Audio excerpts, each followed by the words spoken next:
එහෙම උපදෙස් ටික අහන් ඉන්නේ නැත්නම් ඉඳලා නැත්නම් පේපර් එක මම මෙහෙන් ඩිස්ප්ලේ කරනවා. ඩිස්ප්ලේ කරද්දී ඔයා ඒකට අදාළව ආන්සර් කරන්න ඕනේ. ඊට පස්සේ ප්‍රශ්න 10ක් 10න් 10 මම නැවත උත්තර ටික බ්‍රීෆ් ඩිස්කෂන් එකක් එක්ක උත්තර ටික කියන්න යනවා. හරිද? අපි දැන් පටන් අරන් තියෙන්නේ MCQ 400ක් වැඩ පොතේ MCQ ටික කරන්න. මගේ මතකය නිවැරදි නම් දැන් අපි සති දෙකක් කළේ නෑ ගිය සතියේ පොය නිසා සහ ඊට කලින් සතියේ මගේ පෞද්ගලික අවශ්‍යතාවයක් මත මට හදිසියෙ පන්ති නතර කරන්න සිද්ධ වුණා. ඒ වෙද්දී අපි ප්‍රශ්න 100කට අදාළ MCQ පේපර් එකක් වෙනම කරලා ඇති. ඒක ගෲප් එකේ ඇති. හරිද? ගෲප් එකට අලුතෙන් ජොයින් වුණු අයට ඒක නැවත ලබා දෙන්න කියලා මම දැනුම් දෙන්නම්. ඊට පස්සේ අපි මේ පොතේ වැඩ පටන් ගත්තා. ඒකේ මට මතක විදිහට අපි එදා 38 වෙනි ප්‍රශ්නට යනකම් මේ පිටුව ඉවර වෙනකල් කළා. ඒතර අද මම කරන්න පටන් ගන්නේ 39 වෙනි ප්‍රශ්නේ ඉඳන්. ඒතර අදම සම්බන්ධ වුණු අයට කරන්න තියෙන්නේ ප්‍රශ්න අංකේ දාගෙන මෙතන උත්තරේ සඳහන් කරගන්න එක. ඊට පස්සේ ඔයාලට වැඩ පොත කොහොමද ගන්න වෙනවා. නැත්නම් මම මේක ඉවරුනහම PDF එක අවසානයේ ලබා දෙනවා. ඔය ඔප්ෂන් දෙකෙන් එකක් තියෙනවා. හරිද? එතනදී ඔයාලට මේ ටික නැවත සටහන් කරගන්න පුළුවන්. ඒ දැන් සටහන් කරන තැන බලාගෙන. හරිනේ? එහෙනම් මම පටන් ගන්නවා 39 වෙනි ප්‍රශ්නේ ඉඳන් පටන් ගමු. 38ට යනකම් කළා කියලා මට මතකයි. එහෙම මොනවද 38ට යනකම් කරලා නැත්නම් මට මැසේජ් එකක් දාන්න. මගේ මතකය තියෙන 38ක් කළා වගේ. හරිද? විහස් ඔයාගේ පොත මම විහස් යෝෂිත ඔයාගේ පොත දැම්මාද? ඊට අමතරව සනාගී ඔයාට MacBook එක දාලා ඇති ස්පීඩ් පෝස්ට් එකට ඒව ලැබෙයි. right. අනෙක් අයට ඕඩර් දාපු අයට ඒවා ලැබෙමින් නැති හෝ ලැබුණා කියලා මම හිතනවා. එහෙම නැත්නම් මැසේජ් එකක් දාලා දෙනවා WhatsApp එකට. හරි. 31 ඉඳන්ද තියෙන්නේ. right. එහෙනම් 31 ඉඳන්ම කරමු. හරි. okay. මට මතකයක් තිබ්බ 38ට කළා වගේ එකක්. ඒකයි මම එහෙම ආවුවේ. හරි 31 ඉඳන් කරනවා. හරි ඉරුනි thank you.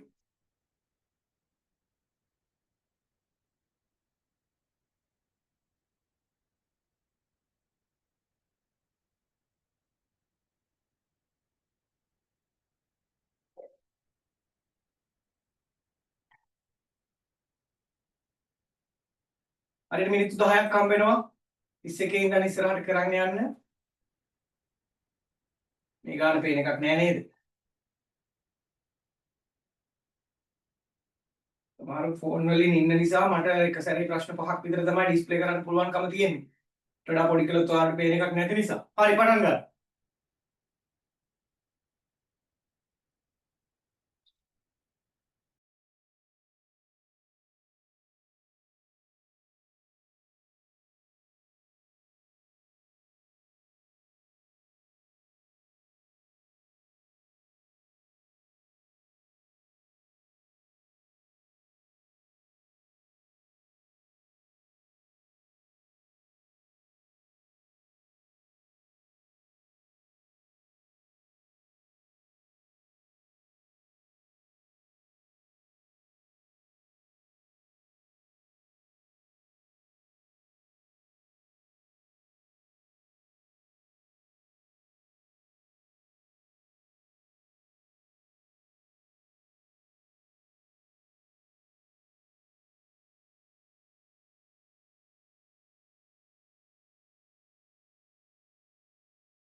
තව මිනිත්තු දෙකක් දෙන්නම් 40ට ඉවර කරන්න. ඉවර නම් අත උස්සලා තියන්න.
right. වෙලාව ප්‍රමාණවත්. මම මිනිත්තු 10යි දෙන්නේ. අන්න අලුත් අයට කියන්නේ අය මිනිත්තු 10යි දෙන්නේ. මිනිත්තු 10 ඇතුළේ ප්‍රශ්න 10 කරන්න ඕන. විභාගෙදී ඔයාලට මිනිත්තු 60ක් හම්බ වෙනවා ප්‍රශ්න 40කට. මම දෙන්නේ 40යි. හරි. මම එහෙම තමයි. සහ කාරණාව ආයේ කියනවා කාට හරි පොත ගන්න ඕන නම් මේ පොත විතරක් ගන්නට ඕන නම් MCQ book එක විතරක් තැපැල් ගාස්තුවක් රුපියල් 250ක් අය වෙනවා. පොතට printing cost එක රුපියල් 600ක්. කියන්නේ ඔයාලට පොතේ print එකක් මට එතකොට ඔයාලට තැපැල් කරලා එවන්න පුළුවන්. රුපියල් 600ක් deposit කරලා මේකට කතා කරලා bank details ඉල්ලගෙන රුපියල් 600ක් deposit කරලා slip එක එවලා පොත ඉල්ල ගන්න පුළුවන්. right? ඒකට ඒක පොත නැති අයට දැන් 10ට අලුතෙන් සම්බන්ධ වෙන sorry 10 දී අලුතෙන් සම්බන්ධ වුණු අයට මේ පොත ලැබෙනවා. ඒක නිසා පොතේ ඒ සම්බන්ධ මොනවාරි ගැටලුවක් තියෙනවා මේ නම්බර්ස් දෙකෙන් එකකට කතා කරන්න. ඒකට ඔයාලට අදාළ උපදෙස් ලැබෙවි. ඒකට පොතට රුපියල් 600ක් අය කරන්නේ තැපැල් ගාස්තුව සහ පොතේ ගාස්තුව පමණයි. ඒක බිස්නස් එකක් නෙවෙයි. ඒක ඔයාලට මට මේක දෙන්න තියෙන විදිය. right? සමහර පොත් ටිකම ගන්න බලන් ඉන්නවා. දැන් මගේ අවස්ථා කිහිපයකට මේ ටියුෂන් ගුරුවරු කතා කරලා එයාට පොත් ගන්න පුළුවන්. සර්ලට පොත් තිබුණා නැහැ මම. ඒ නිසා මම PDF එකේ දීලා දාන්නෙත් නැහැ. හරිද? එයාට ඒක කරගන්න පුළුවන් වෙන්න ඕනේ. ඒ වගේ පිරිස් ඉන්නවනේ. ඉතින් එයාලගේ ෆෝල්ට්. සහ අනිත් එක යුවන් එල්ලන්න එපා යකෝ. මොන පේපර් එක දානවා කරන්නේ? අර දාලා තිබිච්ච එක. හරිද? අපි ඩිස්ප්ලේ කරලා තියෙන්නේ මේක යුවන්. මේක තියෙන ප්‍රශ්න ටික. හරිද? right. එහෙනම් උත්තර ටික බලාගෙන යමු. 31 ඉඳන් පිළිතුරු ටික මම මෙතන දානවා. කරන්න බැරි වුණු අය Tamanට අවංකව කීයක් Tamanගේ හරිද කොතනද Taman ඉන්නේ කියන එක මැනගන්න මේ වෙලාවේ. හරි. අලුත් කීප දෙනෙක් මට පේනවා. ඒ නිසා කියන්නේ Tamanව මැනගන්න තියෙන අවස්ථාවක්. බෞද්ධ රාජධානි පිළිබඳ විස්තරය සඳහන් දේශාටන වාර්තාව. මේක ලියන්නේ පාහියන්. මේ පාහියන්ගේ බෞද්ධ රාජධානි පිළිබඳ විස්තරය. ඔයාලා පාහියන්ගේ දේශාටන වාර්තා කියන්නේ මේක අයිති වෙන්නේ පුතේ චීන මූලාශ්‍ර වලටනේ. පිළිතුර 3. ඊට පස්සේ 32 පහත තීරු දෙක ගලපන්න කියනවා. කියුන්සියන් භික්ෂුවගේ දේශාටන වාර්තා. ඒතකොට C එනවා අපිට මුලට. තියෙන පිළිතුරු දෙකක් තියෙන නිසා අපි ඊතුරු දෙක අයින් කරනවා. ඊට පස්සේ Pliny Naturalis Historia A CA දෙකේම තියෙනවා පොඩ්ඩක් complicated. හරි. ඊට Aristotle Dimundo CAD එහෙනම් පිළිතුර හම්බුණා අපිට 1. දැන් මම කියන්නේ කීයේ? දැන් 11 අයට මේක මාර වාසියක් දවස් දෙකට MCQ 70ක්. ඊ අපි 40ක් කළා. ඊයේ කරපු ප්‍රශ්න මේකේ තියෙනවා. මේකේ කරන ප්‍රශ්න ලබන සතියේ කරන පේපර් එකෙත් තියෙයි. ඒ වගේම O level පේපර් එකෙත් තියෙයි. ඒක ඔයාලට මාර වාසියක්. හරි. එකම ප්‍රශ්නේ හම්බ වෙනකොට ඔන්න වාගේ අනුපාඩුවක් කලින් වුණා නම් ඒක හදාගෙන යන්න ලොකු අවස්ථාවක් එතනදී ලැබෙනවා. හරිනේ. 33 පුරාණ කාලයට අයත් සාහිත්‍ය ආගමික හා වංශ කතා ලියවිලා තියෙන පුස්කොළ පොත්වල 2016 විභාගයේ ඊයේ පෙරපු පේපර් එකේ මේ ප්‍රශ්නේ තිබුණා. මතකයිනේ? පුස්කොළ පොත් අංක 3 හක්ගෙඩිය ගොන්කුරේ ඇත්තඩිය වගේ සටහන් ඇයි තියෙන්නේ කියලා අහනවා. මේවා ඇවිල්ලා පැරණි ප්‍රාදේශීය මායිම් දක්වපු සංකේත. දැනුත් අපි අර මැප් වලනේ දැකලා තියෙනවද? මොට්ටු 2යි +1යි. මොට්ටු 2යි +1යි. ඊළඟට ප්ලස් මයිනස් පළාත් මායිම්, දිස්ත්‍රික් මායිම්, ප්‍රාදේශීය ලේකම් මායිම් මොනවද දෙනවා? +1යි -2යි +1යි -2යි. අදත් ඔය යූස් කරනවා. හරිද? මැප් වල තියෙන්නේ ඒකේ වර්තමානයේ නම් ගඟවල් ඔයවල් ආදිය තමයි බෙදාගෙන තියෙන්නේ. එහෙම මායිම් විදියට ඉස්සර ඒ මායිම් තිබ්බේ නැති නිසා සකස් කරගත් මායිම් වල මේ රූප කොටලා තිබ්බා. ඊට පස්සේ එන්න 35 right පහත සඳහන් පුද්ගලයන් අතරින් ලංකාවට නොපැමිණ හේත් ලංකාව පිළිබඳ අසා වාර්තා කරපු තොරතුරු තියෙන්නේ.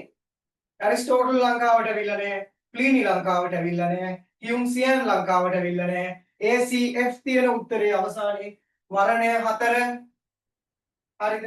4 වෙනි වර්ණය තෝරන්න. 36 ශ්‍රී ලංකාවේදී තමාලද අධ්‍යක්ෂකම අවුරුදු 16ක් ලංකාවේ සිරකරුවෙක් විදිහට හිටියා උඩරට රාජ්‍යයේ. කවුද? Robert Knox. එයා ඊට පස්සේ ජාවා වල කියන්නේ බතාවියා වල ඉඳලා ලන්දේසීන්ගේ උදව්වෙන් බතාවියා වලට යනවා. බතාවියා වල ඉඳලා ලන්ඩන් වලට යන ගමන් තමන්ට විඳින්න වුණු දේවල් සහ සමන් දැකපු දේවල් ලංකාව ගැන වාර්තා කළා. විශ්වාස කළන්නේ ඒක තමයි ඉංග්‍රීසීන්ට ඊට පස්සේ කාලෙක උඩරට රාජධානිය අනෙක් යුරෝපා ජාතීන්ට බැරි වුණු විදියට අල්ලගන්න හේතුවක් වුණේ. ඒක රොබර්ට් නොක්ස් සමහර විට අපි නොදන්නවා වුණාට හිතාමතා හිරකරෙක් බවට පත් වෙලා වෙළඳ සමාගමට අවශ්‍ය තොරතුරු සොයාගත්තාද කියලා මේකට කියන්නේ පැරඩොක්ස් නේ. එහෙම මතයක් ගොඩ නැගිලා තියෙනවා ලෝකේ. රොබර්ට් නොක්ස් ඒ වගේම මිෂන්ස් කිහිපයක් ඉංග්‍රීසි වෙළඳ සමාගමට ඉංග්‍රීසීන් ඔය වගේම රටවල් කිහිපයක හිරකාරයෝ විදිහට ඉඳලා තියෙනවා. ඒ රටවල් පස්සේ කාලෙක ඉංග්‍රීසීන්ගේ යටත් විජිත වෙලා තියෙනවා. ගේමක් හරි. ඒවත් ඕන වෙයි. රොබර්ට් නොක්ස් 37 ශිලා මංජුසා සොහොන් සොයාගෙන නැති ස්ථානයට නිදසුනකි ඉබ්බන් කටුව පිළිතුර 4. ගල්යුගයේ ප්‍රජාවගේ ආහාරවල ස්වභාවය තීරණය වුණේ එයාලා ජීවත් වුණු පරිසරයේ ස්වභාවය අනුව ජීවත් වූ පරිසරයේ ස්වභාවය අනුව 38ට 2. ඔයා ජීවත් වෙන පරිසරය අනුව තමයි ඔයාගේ ආහාරය හැදෙන්නේ. ඔයා රැයට කන්නේ මොනවද කියන එක තීරණය කරන්නේ. තීරණය වෙලා ඇත්තේ ඔයා ජීවත් වෙන පරිසරය. හරිද? ඒක හරි සරලයි. මුහුදුබඩ ප්‍රදේශවල ඉන්න අය මුහුදු මාළු කනවා. ඔය අනුරාධපුර පැත්තේ පොළොන්නරුවේ ඉන්න අය වැව් මාළු කනවා. එයාලා වැව් මාළු වැඩිපුර කනවා. ඔකේෂනලි මුහුදු මාළු කනවා. එහෙම එකක් ඒක තීරණය වෙලා තියෙන පරිසරයක්. ඒ වගේම පැරණි මිනිසුන්ගේ ඒක තීරණය වුණා. අපි ඔකට ප්‍රශ්නයක් සාකච්ඡා කළා මට මතක විදිහට ඊයේද මන්ද. නැත්නම් ගිය සතියේ. හරිද? ලියන ප්‍රශ්නය. ඊළඟට 39 අහනවා ප්‍රාග්ඓතිහාසික මානවයා මුහුදුබඩ ප්‍රදේශ සමග සම්බන්ධතා පැවැත් වූ බවට අපිට තොරතුරු ලැබෙන්නේ කිතුල්ගල බෙලිලෙන් පිළිතුරු වර්ණය අංක 4 අපිට හම්බ වෙනවා. කිතුල්ගල බෙලිලෙන් තිබිලා බෙල්ලන්ගේ කටු සහ ඒවත් එක්ක මිශ්‍ර වුණු ලුණු. හරිද? බත් කාලා ඉන්නේ හොඳයි. බත් කරනවා කියලා මැසේජ් එකක් දාලා දෙනවා. බත් තමයි ඉතින් කන්න වෙන්නේ ලංකාවේනේ. ඔයා කොහේ හරි වෙන රටක ඉපදිලා ඉන්නවා ඊට වඩා වෙනස් දේවල් රාත්‍රී ආහාරය වෙයි. ඊයා ශ්‍රී ලංකන් 3 වේලටම බත් ඕනේ. බත් නැත්තම් හරියන්නේ නැහැ නේ. ප්‍රාග්-ඓතිහාසික යුගයේ ආහාර රටාව කතා කරේ ඉතින් හරියට හරියට. අපි ආහාර රටාව කතා කරද්දී මේ පරිසරයේ ස්වභාවය ගැන කතා කළා ඊයේ. thank you. නියමයි. මේ මතකයේ තියෙන්න ඕන. හරිනේ? 40 හරි.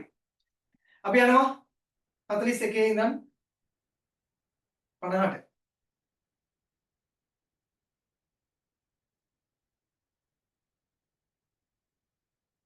ඔව් 40 කතා කළේ නෑ නේම. සමාවෙන්න. 40 දාර මට්ටම් කොට හිස් කබල් දෙකට බෙදෙනසේ රතු ගුරුගල් ආලේප කරලා තියෙන මේ රාවණ ඇල්ලෙන් 40ටත් දෙක ඔතන තියෙනවා 41 ඉඳන් පිළිතුරු කරන්න 50ට යනකල් මිනිත්තු 8ක් ඇති කියලා මං හිතන්නේ. ටයිප් වෙමු 9:22යි. 9:30 වෙනකොට ඉවර කරමු. හරි. 10 දෝනිලා අංක කීප දෙනා කියන්නේ. පොඩ්ඩක් වේගය හදාගන්න. කැත්ලීන් වේගය හදාගන්න.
50 වෙනකල් කරන්න. මිනිත්තු 3ක් තියෙනවා තව. කලින් කරපු අය ඉන්නවා නම් ඉතින් බලන් ඉන්න වෙනවා. සහ මම කියන්නේ දේ එයාලට ඒ කරද්දිත් ඔයාගේ ළඟ පොත තියෙනවා. ඔයා මේක ටයිම් තියලා කරන්න. පොත් පෙරලලා මේ හිත එහෙම කරන්න යන්න එපා.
රයිට් වෙලාව ඇති ඉවර කරමු.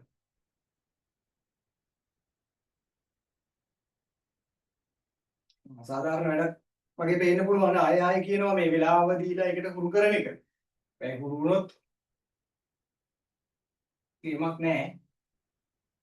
රයිට් ඔය අවසානයේ දැන් සම්බන්ධ වුණු අයට භාගයයි කරන්න වෙන්නේ නැත්තේ මෙන්න උත්තර තියෙනවා. ඒවා සටහන් කරලා තියාගන්න. අපි යනවා 41 ඉඳන් ඉස්සරහට ප්‍රාගෛතිහාසික තොරතුරු ලබා දෙන ස්ථාන කිහිපයක් හා එම ස්ථාන අයත් වන පරිසර කලාප පහත දැක්වෙනවා. මේ දෙක ගලපන්න කියලායි කියන්නේ. පදිරාජවල අයිති වෙන්නේ අර්ධ ශුෂ්ක කලාපයට B මුලට එන පිළිතුරු දෙකක් තියෙනවා. එහෙනම් පිළිතුරු දෙක අයින් කළා. එක 3 අතරින් තමයි ප්‍රශ්නේ තියෙන්නේ. පොත්තාන ඊළඟට පොතාන අපිට ගන්න වෙන්නේ පහතරට වියලි කලාපයට. එහෙමනම් B සහ D රාවණ ඇල්ල හරිනේ. එතකොට කඳුකර වියලි අතරමැදි කලාපය. එහෙනම් BDAC කියලා තියෙන පිළිතුර 41ට 1. ඊළඟට 42 ශ්‍රී ලංකාවේ පූර්ව ඓතිහාසික යුගය පිළිබඳ පැරණිම සාධක හමු වන කාලවකවානුව. පිළිතුරු අංකය 4 තැන කොහෙද කියලා තමන්ට පුළුවන්. එතනට ලියලා තියාගන්න පොත තියෙන අය. විස්තු පූර්ව 2400 මරණය 4 තැන බෙරගල. බෙරගල තමයි බෙරගල ඩේටින් එකෙන් තමයි අපි නතර කරලා තියෙන්නේ. يعني ඒක තමයි අපිට පැරණිම කාලයේ විදිහට පූර්ව ඓතිහාසික යුගයේ පැරණිම කාලයේ විදිහට ගන්න තියෙන්නේ. දැනට සොයාගෙන තියෙන තොරතුරු මත. හරි? බෙරගල. ඊළඟට කුම්භීය නිකතන නමින් හැඳින්වෙන සුසානයන්හි දැකිය හැකි ලක්ෂණයක් වන්නේ ඊයේ කතා කළා අපි 11 අයට 11 අයට මේක ලොකු අවස්ථාවක්. කුම්භීය නිකතන කුම්භ කල මුට්ටිවල භස්මාවශේෂ දාලා හරිද? ඒවා තවත් මුට්ටියක දාලා පොළවේ වල දැමීම වෙන මැටි බඳුනක භස්මාවශේෂ තැන්පත් කොට පොළවේ වැලලීම කියන එක අංක 4 මම ඊයේ කිව්වා. කුම්භීය නිකතන කියන જાතිය කාන්තාවන්ගේ භස්මාවශේෂ තැන්පත් කරන්න තමයි යොදාගෙන තියෙනවා කියලා දැනට හොයාගත්තු තොරතුරු අනුව අපිට කියන්න පුළුවන් වෙන්නේ. ශිලා මංජුසා සුසානවල පිරිමි අය මැටි මුට්ටියක දාලා තැන්පත් කරා. අරගේ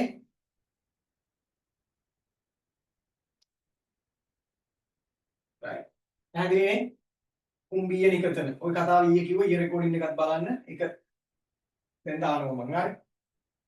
සකපෝරු සොරි. සකපෝරු භාවිත කරමින් 44 සකපෝරු භාවිත කරමින් සකස් කර ඇතැයි සැලකෙන පින්තාරු කරන ලද මැටි බඳුනක කොටස් සමු වී ඇති ප්‍රදේශ දෙක සඳහන් කරන්න කියනවා. හල්දුම් මුල්ල වෙරගල තියෙනවා, රංචමඩම හල්දුම් මුල්ල තියෙනවා, රංචමඩම ඉබ්බන් කටුව තියෙනවා, වෙරගල ඉබ්බන් කටුව තියෙනවා.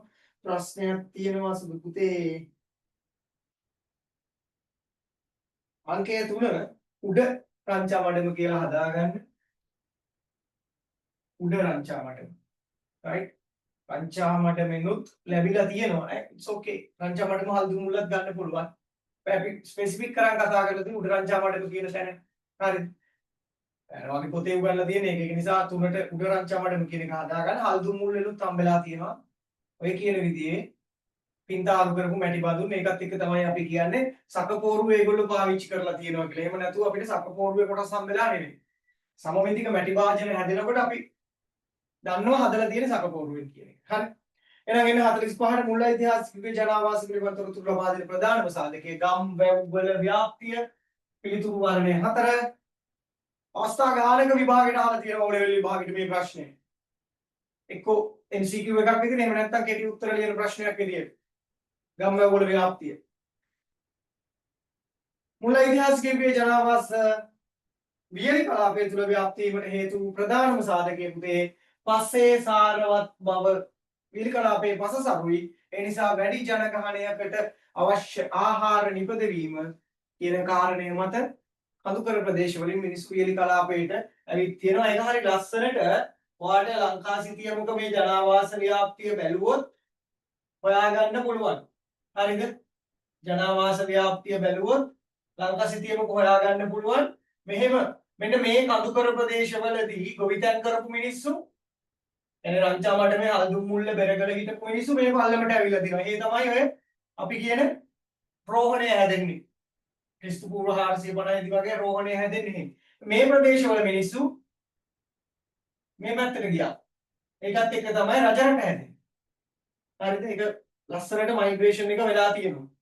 ඊට පස්සේ 47 ක්‍රිස්තු වර්ෂ පළමුවන සියවසේ අගභාගයේ හෝ ක්‍රිස්තු වර්ෂ පළමුවන සියවසේ ආරම්භ වූ සැලකෙන සුවිශේෂී සිදුවීම තමයි ගංගා හරස් කොට අමුණු බැඳීම. අපි දන්නවා ඒක එක්සැක්ට්ලි ඩේටින් එකක් දැනට අපි හොයාගෙන තියෙනවා. නමුත් කොහොම තමයි විභාග ප්‍රශ්නේ ඇවිල්ලා තියෙන්නේ. ඒ නිසායි මම මේක උතනට ගත්තේ. ක්‍රිස්තු වර්ෂ 33 43 කාලේ ඉලනාග රජු විසින් තමයි මේක ආරම්භ කරලා තියෙන්නේ කියන එක ගැන තමයි අපි දැනට තියාගෙන ඉන්නේ. සාක්ෂිය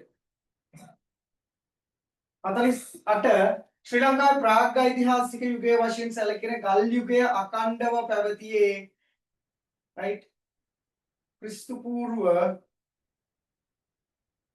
1,25,000 ක්‍රිස්තු පූර්ව කියන එක වැරදි ඒක හරියද එතනට ඔව් එතන ලකුණක් දාගන්න වෙනවා ක්‍රිස්තු පූර්ව 1,25,000 ඉඳන් ක්‍රිස්තු පූර්ව 2,400 කියලා ඔක හදාගන්න පුතේ. හරිද? පොඩි මිස්ටේක්ස් තියෙනවා ඊළඟ එඩිෂන් එක වෙනකොට ඒක නැති වෙයි. දැනට 11 අයට තමයි මේ ප්‍රශ්නේ වෙන්නේ 10 අයට එක ගැටලුවක් වෙන එකක් නැහැ. හරි අංක 2 පිළිතුරු. ශ්‍රී ලංකාවේ අර්ධ ශුෂ්ක කලාපයේ පොළවේ මැටි සහිත වැලිපසකින් වැසුණු බොරළු තට්ටුවක් තිබෙනවා. ඒ ස්ථානය පුරාවිද්‍යාඥයන් විසින් හඳුන්වන්නේ ඉරණමඩු සැකැස්ම කියලා. ඒ පිළිතුර අංකය වර්ණය 3 ඉරණමඩු සැකැස්ම විභාගෙට එන්න පුළුවන් දැන් ඉරණමඩු සැකැස්ම යනු කුමක්ද කියලා අනිත් පැත්තට ප්‍රශ්නේ ඒ නිසා මේ දෙකම හුරු වෙලා තියන්න ශ්‍රී ලංකාව ජනාවාස කරන ලද්දේ හෝමෝ සාපියන් මානවයා විසින් සරිම සරල ප්‍රශ්නයක් 10 වසර ප්‍රශ්න තමයි මුල තියෙන්නේ ඒවා හරි ලේසි 11 අයට තාම පහසුවෙන් ලකුණු ගන්න පුළුවන්. right. ඊට පස්සේ 50 51 ඉඳන් ඉස්සරහට කරන්න ඕනේ. මිනිත්තු 10කට කළොත් 40ක් විතර වගේ කරගන්න පුළුවන් වෙයි අද. නිසා මිනිත්තු 8කට කළොත් try කරමු. 51 ඉඳන්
තව මිනිත්තු 2යි. ආයෙ චෙක් කරලා බලන්න පුළුවන්. ඉතින් බහුතරයක් අයට පොත තියෙන නිසා ඩබල් චෙක් කරගන්න ලේසියි.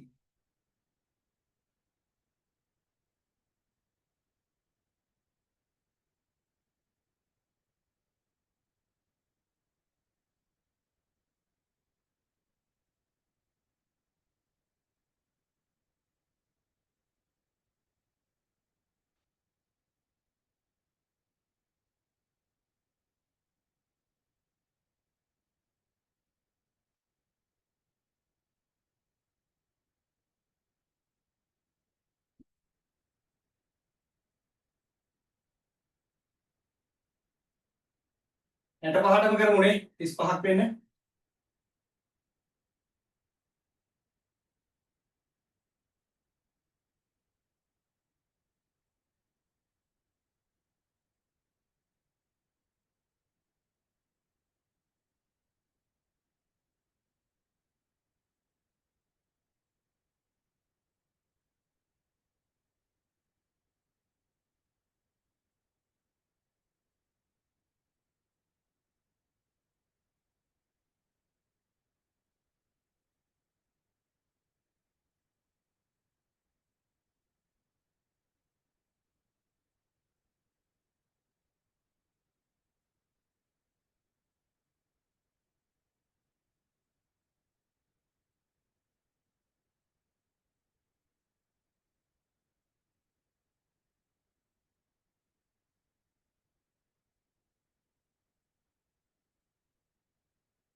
තව මිනිත්තුවක් දෙන්න ඉවර කරමු.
හරි.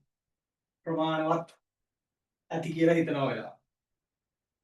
අපි යමු මමත් ඉතින් කළා ඔයාලත් එක්ක. මිනිත් 5ක්වත් ගියේ නැහැ ප්‍රශ්න ටික කරන්න. හරි ලේසි පේපර් එකක් නේද?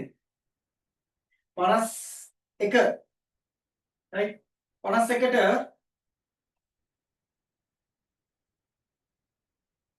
බෙල්ලම් බැඳි පැලැස්ස තමයි පිළිතුරු බවට පත් වෙන්නේ.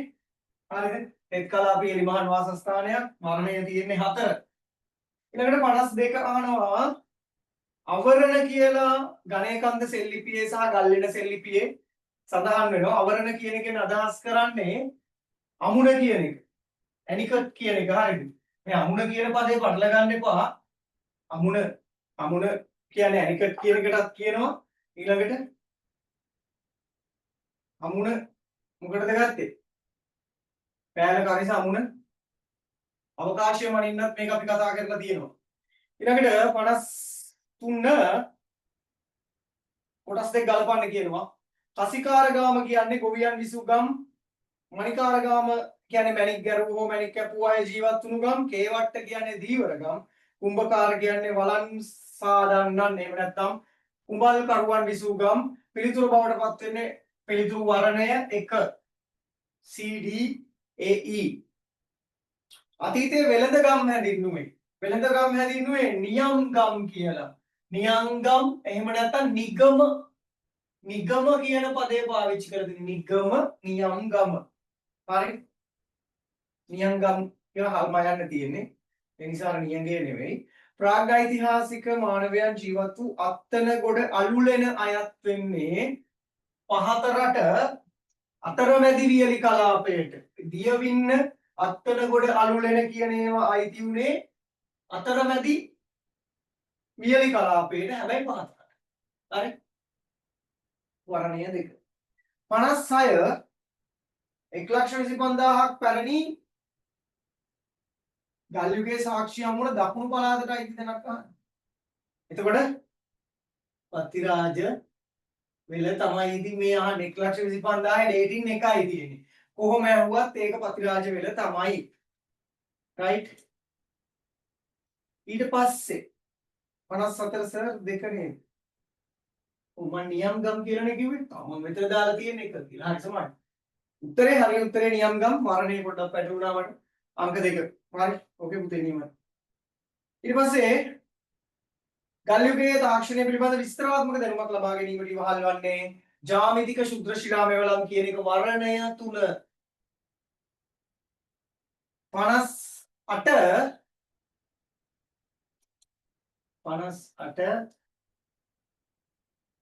right. පූර්ව ඓතිහාසිකයේ ස්ථීර වාසීතාවය මේක නම් පාලයන්ට පුංචි කාලේ ඉඳලා අහන ප්‍රශ්නයක් නේ. උඩරංචා වඩම කියන තැනින් තමයි ස්ථීර වාසීතාවය සම්බන්ධ තොරතුරු අපිට හෙළි වෙන්නේ. right. වාර්ෂිකව ගෙනෙන විනාශකාරී ගම් වතුර. දැන් මේ ටිකකට කලින් මම කිව්වා ඉලනාග රජුනේ මේ අමුණු බැඳීමේ තාක්ෂණය හඳුන්වා දෙන්නේ. ඒතර කිරින්දි ඔය හරස් කරලා අමුණක් බැඳ ඉස්සෙල්ලාම ඉලනාග 33 කාලේ ඒත් එයා හරහා ගිහිල්ලා තමයි වසබට පුළුවන් වෙන්නේ මහවැව් හදන්න. මොකද මහවැව් වලට ජලය ගෙනියන්න ඇනිකට් හදලා ඇල මාර්ග පාවිච්චි කරන්න පුළුවන් කියන concept එක develop කළා තිබුණු නිසා ඊට අවුරුදු 20කට කලින් ඉඳන් වසබට ඒක ලොකු උදව්වක් බවට පත් වෙනවා එයාගේ වැඩ පිළිවෙලට. ඊළඟට 60 අවුරුදු 80000ක් පැරණි බොරළු තට්ටුවක් හම්බෙන්නේ අපිට වැල්ලගම්ගොඩ කියන තැනින්. ඒකත් දකුණු පළාතටම තමයි අයිති. හරි පුතේ. ඊට පස්සේ එහෙනම් 61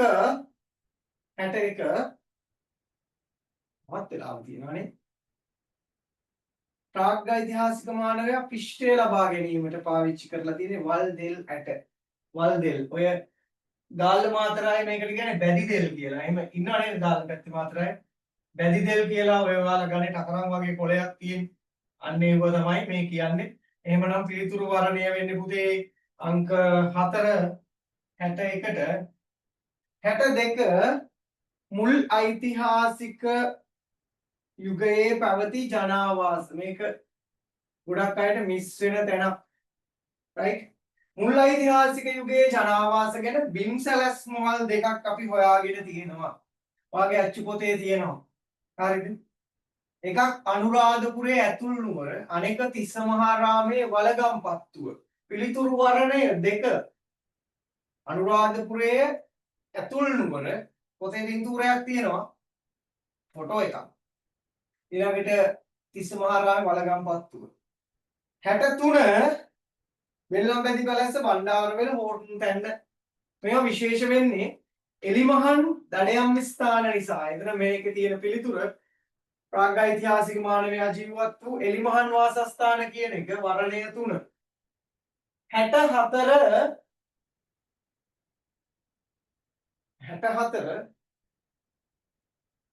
ශ්‍රී ලංකාවේ ගල් යුගයට අයත් සාක්ෂි හමු වුණේ ඉරණමඩු සැකැස්මට අයිති වුණේ අර්ධ ශුෂ්ක කලාපේ. මම අර කලින් කිව්වේ ඒකේ අනිත් පැත්තට ප්‍රශ්න අහන්න. ඉතින් එහෙම තමයි කරන්න තියෙන්නේ.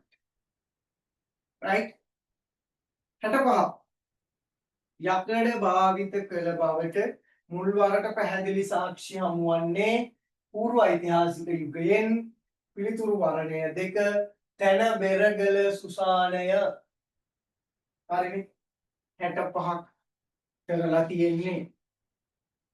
ඉතින් මිනිත්තු 4කුත් ඉතුරු වුණා. දාන්න ලකුණු ටික දාන්න 35ක් තියෙනවා අදට. 35න් කීයද කියන එක ලකුණු දාලම ලියවෙන්න. ගණන් කරලා බලන්න කීයක් හරිද කියලා. 35න්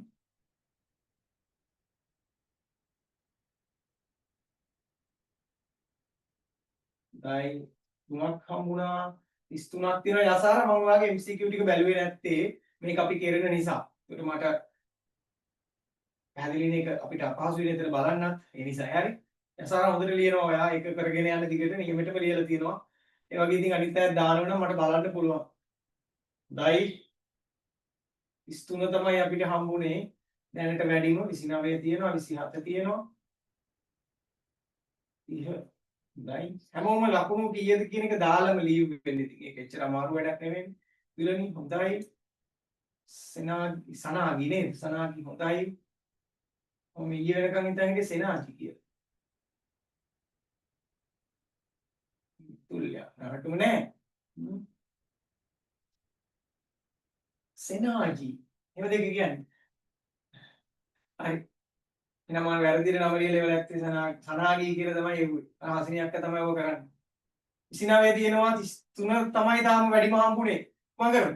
කො 33 3ක් තියෙනවා. නියමයි ජනිරු 33යි. 37යි. 35යි. නියුලින් ෆෙරීනා right ඉතාලියන් නමක්ද? නියුලින් 35 එකක් තියෙනවා දැනට. හොඳයි තනුගි මෙතුල අරකනේ. මේ තාරුෂ් මොනවාද වෙනම දාගෙන තියෙන තාරුෂ්. මම හිතුවා අලුත් ළමෙක් කියලා. very good තන. ටිකක් අයින් වෙන්න බාරි හරි. බානිනවත්. හැමෝම ලකුණු දාලා යන්න මට හරිද මට එතකොට මෙතන තනියෙන් හරි මේක බලලා සතුටු වෙන්න පුළුවන්. සඳු 21යි හොඳයි සඳු. ඊයයි අරගෙන යුවන් පොල්ලෝ. 22යි නෝ good 21යි රාශි හොඳයි. නිරුනි 26යි අරගෙන අපි උන්ගායි දාන්න බබා. ඒක එක මැසේජ් එක බලනවානේ මම. 728යි. හොඳයි. තරකනේ 25 28ක් කියන්නේ තුන්ද ගාන කලින් 30යි. දැන් ඔය 11 වසරේ ටික සෙට් වෙනකොට තමයි පොඩ්ඩක් අමාරු ඉතිහාස. not bad. මේ තව පුළුවන්. පොතත් ළඟ තිබිලා. සඳුනිකා හොඳයි. good එක. නවිදු මැසේජ් දාන්න දෙන්න අපිට මෙන්න බලන්න. හරි. ඉසුක දම් දිනු. good.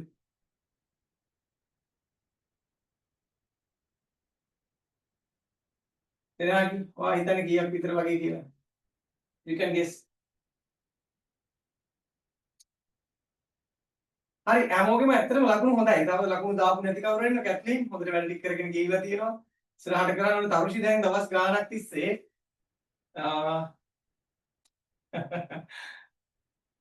සෙනාගි හොඳයි ඉතින් එච්චර වුණා නම් එච්චරක් නෑ. තව පොඩි වෙලාවක් තියෙනවා try කරන්න. හරි මම කියමින් හිටියේ දැන් සෙනාගේ එක ඊටත් අඩුවෙන්ද බෑනේ සෙනාගේ. ඒක මාරු. කැත්ලින් ආගේ යාළුවා ඉන්නේ තරුෂි. තරුෂි දවස් ගානක ඉඳන් මේ 11ක් කලාටත් වඩා ලකුණු අරගෙන යනවා. 11ක් කළා ටිකක් ඊට වැඩිය යන්න ඕන. දිනිති මට ලකුණු දැම්මේ නෑ. දිනිති 35 35 ගැන 10 නම් කෙනෙක් 35ක් ගන්නකොට ඔය අයියලා එහෙම 28ක් 30ක් කරන් මදි. නෑනි මාව තරුණ කරනවා හොඳයි. පේන්නේ නෑ නේද එච්චර එකක්. 26යි 26යි කියන්නේ දැනට අවුරුදු 8කට කලින් මට. හරිද? I'm 34. 34 නේ 35 now. වයසට යන්නේ නැහැ. අපි ඉතින් සතුටින් ඉන්නවා ළමයින්ට උගන්න කෙනෙක් කම් කරන්නේ නැතුව ඒ නිසායි. සෙනාගිගේ යාළුවෙක්ට මම උගන්වනවා දන්නවද මම දැන් එතුකි කියලා මට හම්බුණා මේ ළඟදී. මම පෙන්නන්න එයාට පෙන්න ගන්න විදියක් තිබ්බේ නෑ. වාගේ ෆොටෝ එකක් මම දැක්කේ පස්සේ. හරි. anyway කට්ටිය ටික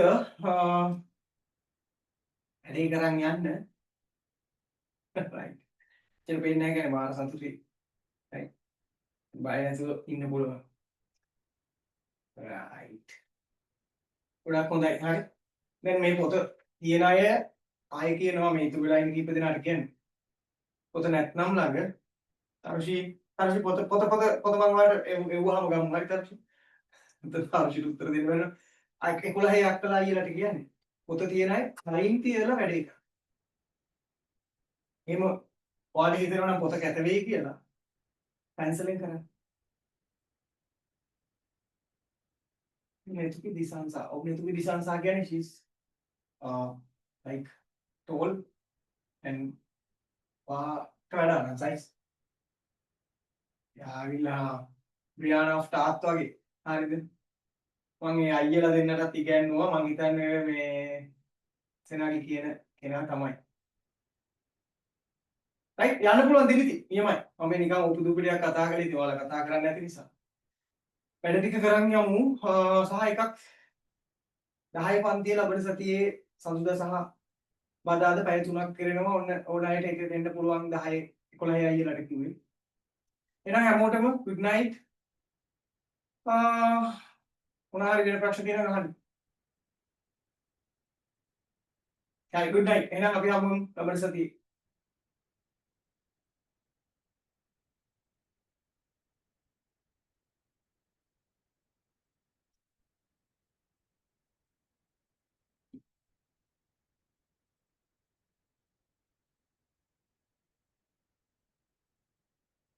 එහෙනම් කොල්ලෝ අපි ගියා.